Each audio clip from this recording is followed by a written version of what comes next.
Hello everyone, welcome back to my YouTube channel. Today we will discuss about the memory based question paper of नॉर्सेट 2023। नॉर्सेट 2023 का जो exam हुआ था, जो मैंने qualify किया था अपने टाइम पे, आज हम उसी के क्वेश्चन जो मेमोरी बेस्ड क्वेश्चंस हैं वही डिस्कस करेंगे with rational.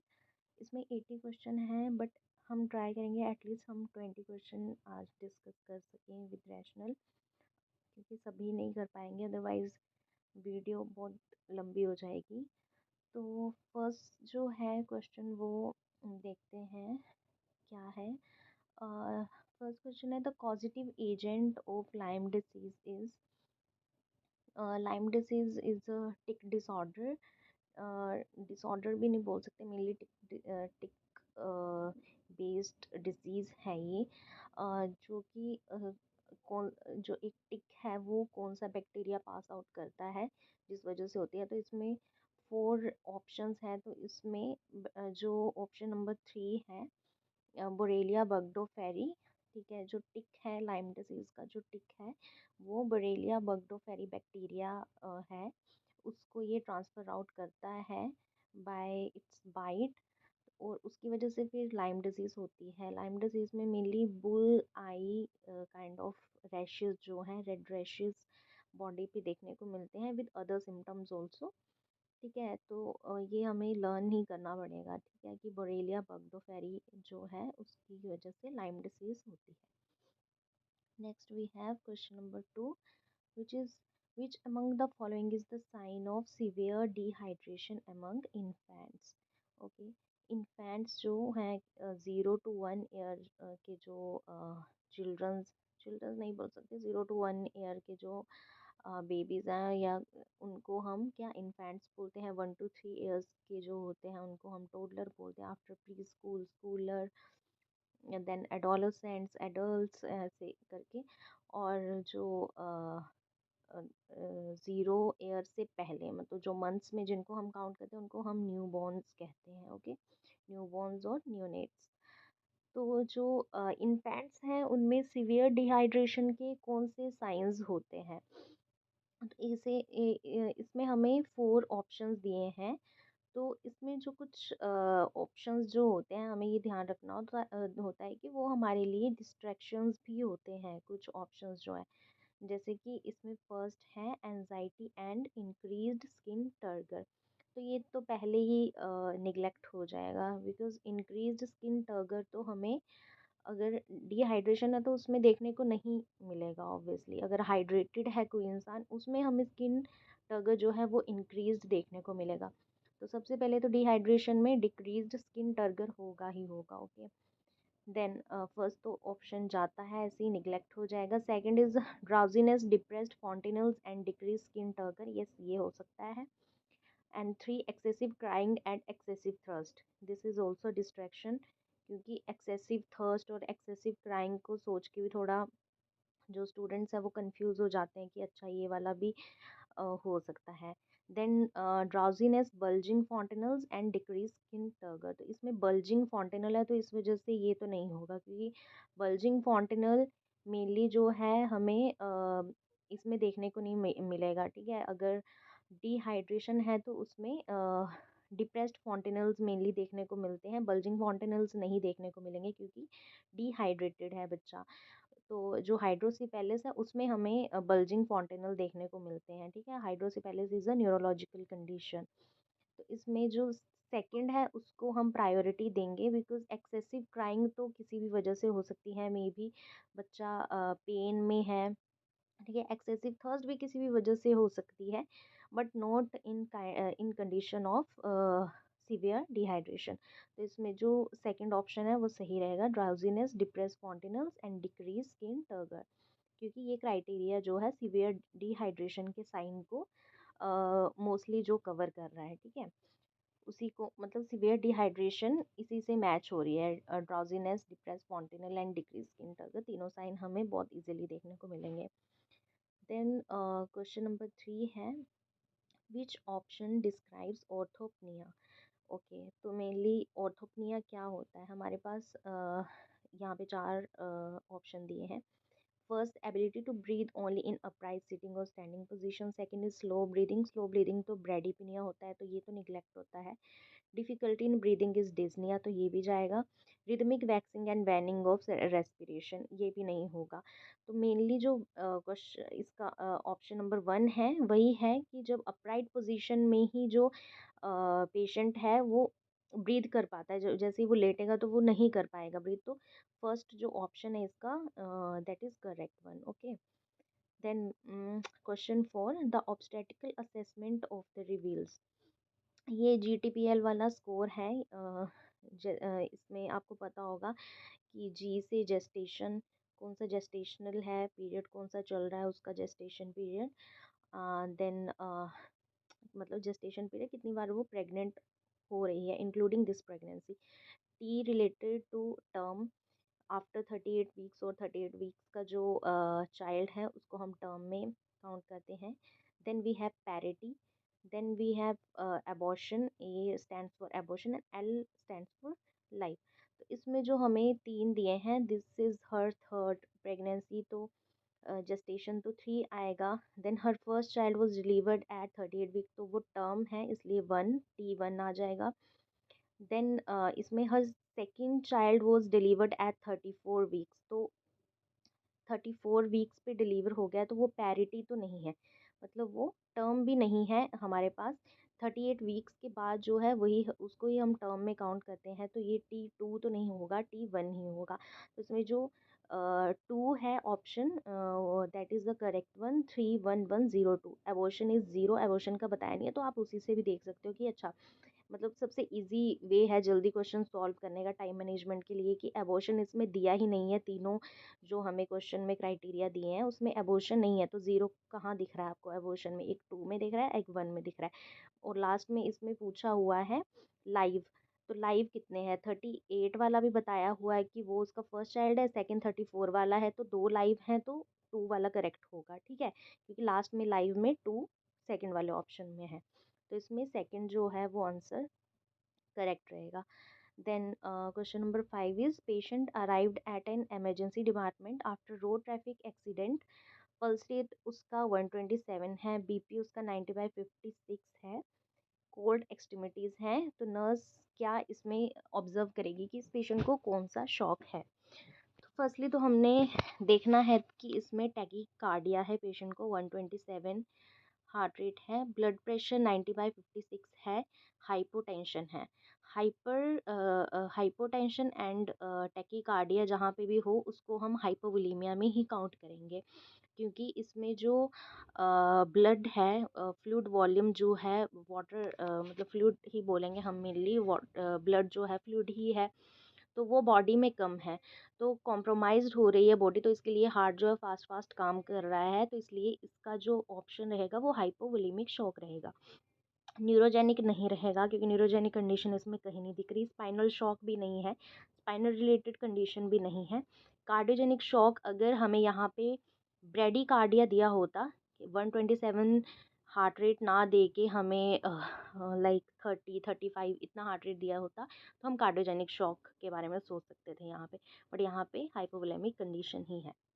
Okay, then next question is, when examining a patient who is paralyzed below T4 level, the medical surgical nurse expects to find, okay, T4 से below अगर कोई paralyzed है इंसान, तो उसमें क्या चीज़ हमें मोस्टली देखने को मिलेगी? तो इसमें हम कंफ्यूज हो सकते हैं ऑप्शन नंबर 1 एंड 2 में मेनली, क्योंकि T4 को पढ़ के मतलब स्टूडेंट्स ये सोचेंगे कि रेस्पिरेटरी, इसमें रेस्पिरेटरी जो ऑर्गन्स हैं वो कॉम्प्रोमाइज़ हो रहे हैं, बट नहीं, T4 से नीचे जो है, T4 लेवल से नीचे जो है वो पैरालाइज्ड है इंसान, वहाँ से पैरालाइज्ड है, तो C1 से लेके C5 से लेके सॉरी T1 तक जो है वो हमारा मोटर एक्टिविटीज़, जो अपर लिम्स की मोटर एक्टिविटीज़ उनको कंट्रोल करता है, बट इसमें T4 से बिलो है, तो सिर्फ इसमें फ्लैसिडिटी ही होगी अपर एक्सट्रीमिटीज़ में, क्योंकि जो न्यूरॉन्स हैं उनको वो न्यूरॉन्स जो हैं वो मोटर न्यूरॉन्स को नहीं पहुंचा रहे हैं अपनी केमिकल जो भी लाइक डेंड्राइट्स जो ट्रांसफ़र करते हैं one neuron to second neuron, तो वो न्यूरॉन सिंक उसमें ट्रांसफ़र नहीं हो रहा है, इस वज़ह से सिर्फ़ वो फ्लैसिड रहेंगे, उनमें बिल्कुल ही लाइक हाइपोरिफ्लेक्सिया हमें देखने को नहीं मिलेगा, ओके। तो इसमें जो नंबर 1 है डायफ्राम से रिलेटेड, तो कोई भी इसमें हमें देखने को नहीं मिलेगा, मतलब कोई भी डायफ्रैग्मेटिक रिलेटेड सिचुएशन इसमें नहीं देखने को मिलेगी। सेकंड इसलिए है, इसमें थोड़ा-सा कन्फ्यूज़ हो सकते हो, तो फ्लैसिड रहेगा बस अपर एक्सट्रीमिटीज़, ठीक है। और इंडिपेंडेंट यूज़ तो ऑब्वियसली नहीं होगा अपर एक्सट्रीमिटीज़ का, क्योंकि इसमें न्यूरॉन्स जो है बिल्कुल ही पैरालाइज्ड कर दिया है उसने बॉडी को, तो इंडिपेंडेंट यूज़ तो ऑब्वियसली वो नहीं कर पाएगा। एंड फोर भी हाइपर रिफ्लेक्सिया तो हमें नहीं देखने को मिलेगा। हाइपर रिफ्लेक्सिया होता तो मे बी हम थोड़ा सा इसमें कंफ्यूज हो सकते थे, बट फ्लैसिड इसमें दिया हुआ है अपर एक्सट्रीमिटीज़, तो ये वाला जो है ऑप्शन करेक्ट रहेगा। देन क्वेश्चन नेक्स्ट जो है 7 की contra indication of liver biopsy, ठीक है। तो इसमें जो 3 नंबर है वो करेक्ट ऑप्शन रहेगा। क्यों? क्योंकि हमें पता है लीवर जो है हमारे APTT activated partial thromboplastin clotting factors जो है, हमारा एपीटीटी क्लोटिंग फैक्टर्स जो हैं उनके लिए रिस्पॉन्सिबल होता है। हमारे लीवर जो है क्लोटिंग फैक्टर्स बनाता है, ठीक है। तो क्लोटिंग फैक्टर्स हैं आई थिंक 8 क्लोटिंग फैक्टर्स हैं, तो वो आप मतलब वो एक बार अगर आप लर्न कर लोगे तो ये इजी रहेगा देखने के लिए, ठीक है। थ्रोम्बोप्लास्टिन आता है, फिब्रिनोजन आता है उसमें, ओके। तो इसमें जो फर्स्ट है डायबिटिक कंडीशन नहीं रहेगी, इसमें डायबिटिक कंडीशन का इससे कोई रिलेशन नहीं है। तो डिक्रीज्ड क्लोटिंग टाइम भी नहीं रहेगा इसमें, increased activated partial thromboplastin clotting time रहेगा इसमें, ठीक है। क्योंकि अगर इंक्रीज्ड है हमारा clotting time, activated partial thromboplastic plastin clotting time अगर इंक्रीज्ड है, तो उस केस में हम लीवर बायोप्सी नहीं कर सकते, क्योंकि ब्लीडिंग होने के वहाँ पे ज़्यादा चांसेस हैं, ठीक है। तो इसलिए हम वहाँ पे कॉन्ट्राइंडिकेटर रखेंगे लीवर बायोप्सी को। Then we have immuno compromised patient, immuno compromised patient का भी यहाँ पे कोई लिंक नहीं है इस कंडीशन में, ठीक है। Then question number 8 normal blood pressure of the adult, this is very basic question, तो इसका कोई एक्सप्लेनेशन देने की या रैशनल की ज़रूरत नहीं है। That is 120/80 mm of Hg। The most preferred site of administration of IM injection in children under 1 year, तो ये भी हमें पता है वास्टस लेटेरिस होती है, ठीक है। थाई पे जब हम क्लिनिकल ड्यूटीज़ करते हैं तो मेनली जो वैक्सीन भी लगती हैं वो थाई पे ही पेशेंट उसको जो चाइल्ड है इन्फेंट है थाई पे दी जाती हैं। Next is image based question, which is the below shown instrument is used in which surgery, ये तो आपको मेनली लर्न ही करनी पड़ेंगी। अगर आपने क्लिनिकल वर्क कम किया है तो और ओटी में काम कम किया है तो ये आपको लर्न ही करनी पड़ेंगी। तो this is a kind of retractor which is used for thyroidectomy. Thyroid को जब हम रिमूव कर रहा होता है तो उस टाइम पे ये यूज़ होता है थायराइड ग्लैंड को ओपन करने के लिए, okay. Tomy means opening. And ectomy दिया है यहाँ पे, तो एक्टमी मीन्स रिमूवल। तो थायराइड को जब हम रिमूव करना होता है, ठीक है, ये काइंड ऑफ रिट्रैक्टर है, तो उसको रिमूव करने के लिए हमें ये वाला जो इंस्ट्रूमेंट है वो चाहिए होता है। Next is the mask shown in the image is known as, this is non rebreathable mask, okay. एक रीब्रीदेबल मास्क होता है, एक नॉन रीब्रीदेबल मास्क होता है। सिंपल फेशियल मास्क तो ये कहीं से नहीं दिख रहा, नेबुलाइजेशन मास्क भी नहीं है क्योंकि इसमें नीचे छोटा वाला चैम्बर नहीं है जिसमें हम रेस्प्यूल्स डालते हैं। वेंट्री मास्क भी नहीं है क्योंकि वो कलर में आता है, कलर कोडिंग्स होती हैं वेंट्री मास्क की। तो ये नॉन रीब्रीदेबल मास्क है, यही याद रखना कि जिसके नीचे बैग बना होता है वो नॉन रीब्रीदेबल मास्क होता है। नेक्स्ट इज, और इसमें होल भी नहीं है तो इसलिए हम इसको नॉन रिब्रीथेबल मास्क बोलेंगे। अगर रिब्रीथेबल होता तो उसमें होल होते हैं उसके मास्क के नीचे। Next is when serum bilirubin level rises on third and fourth day after birth of the baby due to inefficient hepatic function, तो इसको हम क्या बोलते हैं? तो ये भी एक बहुत ही कॉमन सा क्वेश्चन है, जॉन्डिस का क्वेश्चन है ये। पैथोलॉजिकल जॉन्डिस जब बेबी को विद इन 24 आवर्स ही after birth, within 24 hours ही जब उसको जॉन्डिस हो जाता है तो उसको हम पैथोलॉजिकल जॉन्डिस बोलते हैं। एंड आफ्टर 24 आवर्स जो होता है उसको हम फिजियोलॉजिकल जॉन्डिस बोलते हैं। Pathological jaundice is more dangerous than physiological jaundice, क्योंकि फिजियोलॉजिकल जॉन्डिस मेनली इसीलिए होता है कि लीवर अभी फुली मैच्योर नहीं हुआ होता है, वो अडेप्ट कर रहा होता है बाहर के इन्वायरमेंट के साथ, और वो धीरे धीरे काम करता है, इसलिए वो जो आरबीसीज हैं उनको अच्छे से लाइक रेगुलेट नहीं कर पा रहा होता है, इसलिए वो अनकॉन्जुगेटेड बिलिरुबिन को कॉन्जुगेटेड में कन्वर्ट नहीं कर पा रहा होता है। मतलब ये बहुत लंबा प्रोसेस है, अभी हम शॉर्ट में डिस्कस कर रहे हैं। बस इतना याद रखना है कि फिजियोलॉजिकल जॉन्डिस जो है आफ्टर 24 आवर्स होता है और विद इन 1 to 2 वीक्स वो क्योर हो जाता है। तो ये फिजियोलॉजिकल जॉन्डिस है जो कि आफ्टर 24 आवर्स हो रहा है, मतलब थर्ड और फोर्थ डे पे हो रहा है। Okay, which of the following drug is prescribed to an antenatal mother for fetal lung maturation? तो ये भी हमें पता है कि बीटामेथाजोन देते हैं हम, ठीक है। एक like betamethasone is anti inflammatory NSAID drug.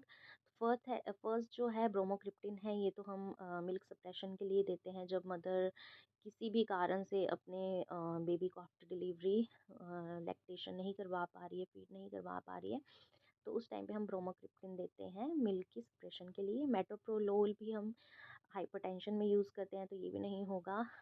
Fourth is metoclopramide which is anti emetic drug, तो ये नहीं होंगे तीनों, सिर्फ जो थर्ड है betamethasone which is the right one. Okay, then next is question 14 which is कि which of the following medication is administered sublingually for managing angina pectoris. तो ये भी बहुत ही बेसिक सा क्वेश्चन है, इसका आंसर एंटीजी नाइट्रोग्लिसरीन होगा। एस्पिरिन तो हम नहीं यूज़ करते हैं, ये हम this is also NSAID drug, तो इसको हम इसमें यूज़ नहीं करेंगे एंजाइना पेक्टोरिस में। ओके, बीटालोल भी एक बीटा ब्लॉकर ड्रग है, हाइपरटेंशन के लिए यूज़ करते हैं। Then fourth is warfarin, this which is the substitute of heparin. Mother को हम जब प्रेगनेंसी में हिपैरिन ना देके वारफेरिन देते हैं, मेन रोल वारफेरिन का वही रहता है। तो इसका थर्ड जो नाइट्रोग्लिसरीन है वही सही आंसर रहेगा। Then 15, the reference point for the measurement of JVP is the JVP is jugular vein pressure। अगर आपने आईसीयू में काम किया है तो सेंट्रल लाइन डलती है पेशेंट को, सेंट्रल लाइन कैथेटर, वहाँ से हम जुगुलर वेन प्रेशर भी मेज़र करते हैं। और मेनली जो हमारी हाई रिस्क ड्रग्स होती हैं, सिडेशंस होती हैं, पैरालिटिक्स होते हैं, एंड पोटाशियम क्लोराइड अगर देना हो, है ना, जो कि मेनली बड़ी वाली जो वेन्स होती हैं उन्हीं में दिया जाता है, तो इसलिए हम पेशेंट को सेंट्रल लाइन डालते हैं। और कभी कभी सेंट्रल लाइन हम JVP jugular vein pressure measure करने के लिए भी डालते हैं। तो इसका आंसर स्टर्नल एंगल होगा कि हम वहाँ पे एक एंगल मेक करते हैं ताकि हम उस मतलब जुगुलर वेन प्रेशर तभी मेज़र हो पाता है अगर वो एंगल मेंटेन रहे। तो बाकी तो ये बॉडी के ऑर्गन है, xiphisternum is organ, nipple is organ and suprasternal notch is organ, ठीक है। तो इसमें स्टर्नल एंगल जो है वो हमें मेंटेन करके रखना होता है। स्टर्नम और जुगुलर वेन के बीच में एक 90 डिग्री का एंगल बनता है, काइंड ऑफ वैसा होता है ये कुछ, तो ये स्टर्नल एंगल इसका सही आंसर रहेगा। Then question number 16 is if a nurse evaluates the ECG and sees a sawtooth P wave appearance, देख रही है ECG में, तो क्या डायग्नोज करेंगे कि क्या हो रहा है ये पेशेंट को। तो P वेव जो है वो एट्रियम की एक्टिविटी शो करता है, ठीक है, एट्रियम कॉन्ट्रैक्शन को शो करता है। QRS is responsible for ventricular contraction.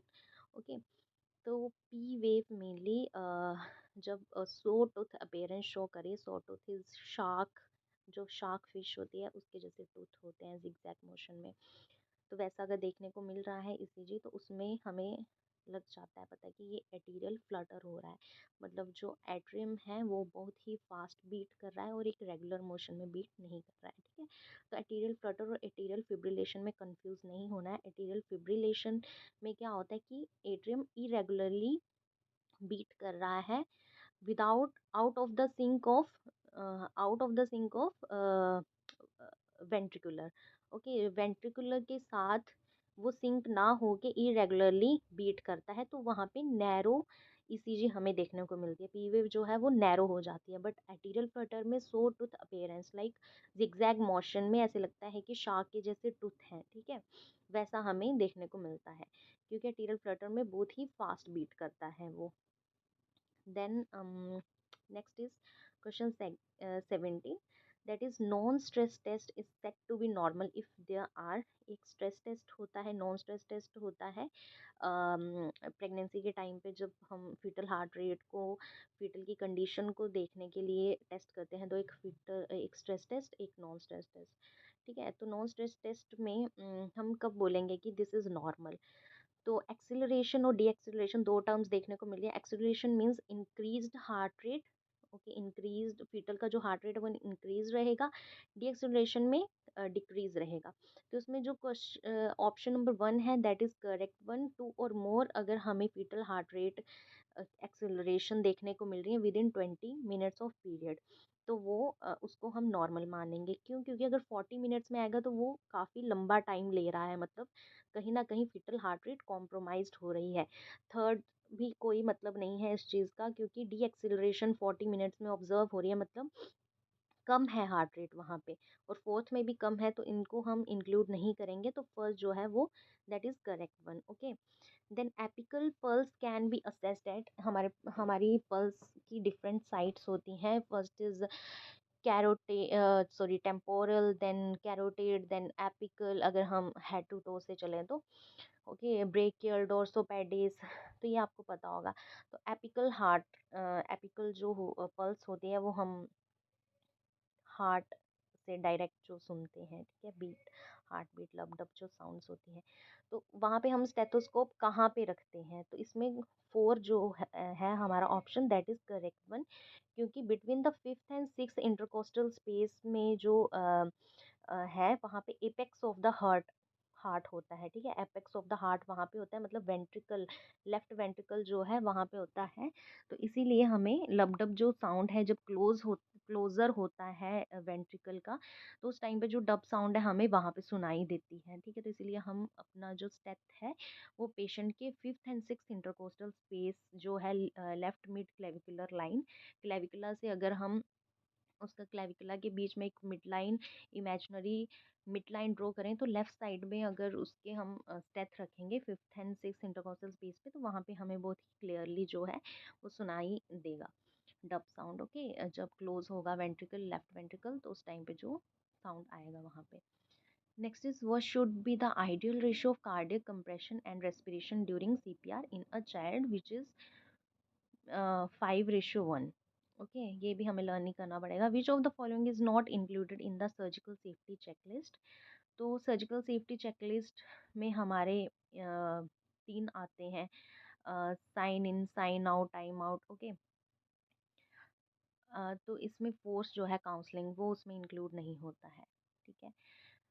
हम पेशेंट को बिफोर सर्जरी वेरीफाई करते हैं, ठीक है, आइडेंटिफाई करेंगे, एलर्जी भी देखेंगे, मेडिकेशन भी चेक करेंगे कि कोई एंटीबायोटिक से उसको किसी एंटीबायोटिक का उसको एलर्जी तो नहीं है, साइड इफ़ेक्ट तो नहीं है। बट काउंसलिंग हम बहुत ही पहले कर देते हैं, ठीक है, कि उसको बताना होता है सर्जिकल के लिए प्रिपेयर करना है, तो वो सर्जिकल सेफ्टी चेकलिस्ट में तो नहीं आएगा, सेफ्टी का उस चीज़ से कोई लेना देना नहीं है। So this is all about the today's session. तो आज हमने 20 क्वेश्चन डिस्कस किए, नेक्स्ट 20 हम ट्राई करेंगे किसी और दिन डिस्कस करने का। और इनमें कोई भी अगर आपको डाउट रहा है तो प्लीज़ कमेंट में आप पूछो, जो भी आपका डाउट है मैं ट्राई करूँगी उसका रिप्लाई करने का, ओके। सो ये वही क्वेश्चन है जो मैंने अपने टाइम पे करे थे मुझे अभी याद आ रहा है इनको देख के। सो ओके, आज का यही है, तो हम मिलते हैं नेक्स्ट वीडियो में। Till then bye bye and take care.